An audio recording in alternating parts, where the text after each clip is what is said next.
për neve kjo ka qenë indinjuese dhe është kodi penal e cila e sankcionon dhe e dënon këtë gjuhë dhe është një përgjegjësi penale ku Dimal Bashën e pret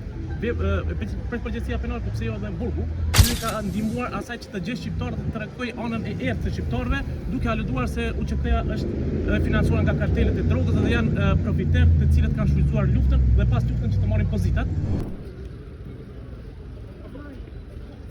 Përshëndetje. Sot kemi dorëzuar kallëzimin penal në prokurorin speciale ndaj kryeparlamentarit zoti Dimal Basha. Pra është një kallëzim penal ku prokuroria speciale duhet të zgjidhë një dilema, sepse për neve nuk ka dilema, sepse është pikërisht Dimal Basha që në një revistë shkencore për ngritjen e tij akademike ka publikuar informacione se Ushtria Qëllimtare e Kosovës është financuar nga kartelet e drogës,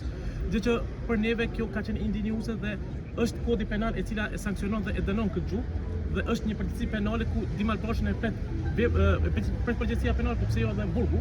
për ditën e vijimit ku do të mbahen seanca gjyqësore. Pra është nxitje e përçarjes kombëtare dhe ne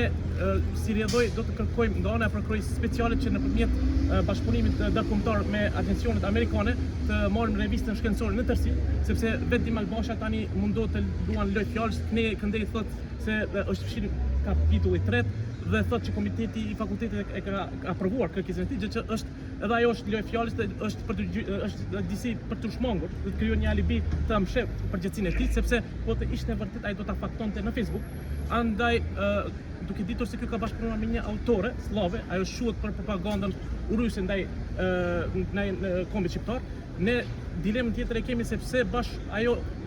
e ka gjetur Dimal Bashën të bashkëpunojë me të. Dhe Dimal Basha veç tjerash përveç publikimit si autor me Jana Anarovskën,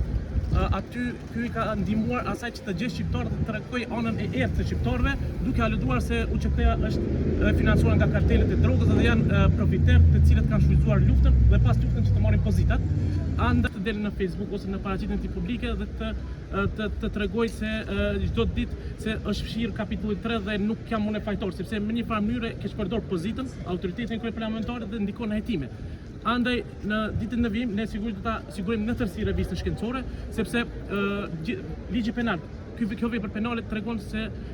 është dënuar se këto akte të tilla kur janë publike. Duke ditur që është një veprim i tij i publikuar që në vitin 2013 dhe është një revistë shkencore secili qytetar mund të ketë qasje aty, atëherë kjo edhe më shumë i sforcon përgjegjësinë penale dhe Dimal Basha unë kërkoj që nëse ka pak fije ndërgjegje, fije njerëzore, morale dhe etike do të jetë dorëheqën nga ky moment. Sepse tani veç kemi dorëzuar kallëzimin penal dhe presim rezultatet nga prokurori përkatës që të shikojmë se mos shihet mbrapa asaj diçka më tepër, sepse mund të jenë çarçet e shërbimit inteligjent, shërbimet ndryshme të cilët nuk e dojnë të mirën e Kosovës.